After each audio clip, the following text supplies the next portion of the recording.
ரொம்ப அற்புதமாக பண்ணியிருக்காரு. அவர் பண்ணுற எல்லா இடத்துலையும் நம்ம பயங்கரமாக என்ஜாய் பண்ணோம். முக்கியமாக ஒரு இடத்துல வந்து ஒரு ஒரு ஊருக்காரராக பேசியிருப்பார். அவர் பேசிக்காகவே ஒரு மிமிக்ரி ஆர்டிஸ்ட் அப்படின்றதுனால அவரால் இன்னும் அதை ரொம்ப ஈஸியாக ஹேண்டில் பண்ண முடியுது.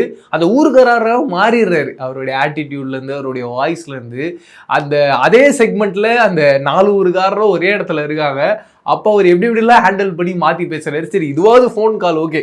அதே மாதிரியான ஒரு சீக்வன்ஸ் பேக்கரியில் நடக்குது. அந்த இடத்துலையும் அவருடைய ஃபேஸ் எக்ஸ்பிரஷன்லாம் அந்தந்த ஊருக்காரங்களாம் மாறுது. அதெல்லாம் ஒரு ஆடியன்ஸாக உட்காந்து பார்க்கும்போது பயங்கரமாக என்ஜாய் பண்ணேன். சரி இது ஒரு பக்கம் இருக்கும்போது அவருடைய மிகப்பெரிய ஸ்ட்ரென்த் அப்படின்றத இன்னொரு பாயிண்டில் அந்த எமோஷனும் ரொம்ப அழகாக ஹேண்டில் பண்ணார். ஒரு இடத்துல தொடர்ந்து ஒரு பாத்ரூம் இருக்கும். அந்த பாத்ரூம்லாம் அவர் எல்லாத்தையும் போய் ஃபீல் பண்ணி அழுவார்.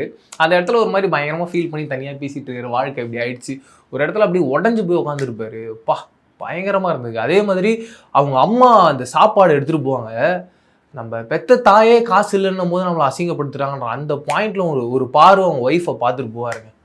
அதெல்லாம் இந்த படத்தோட பீக் மூமெண்ட்ஸ். கண்டிப்பாக உங்கள் கண்ணிலேருந்து அந்த ஒரு பாயிண்டில் தண்ணி வராமல் இருக்கவே இருக்காது. அப்படி ஒரு ப்ரில்லியண்ட்டான ஒரு பர்ஃபார்மன்ஸை கொடுத்து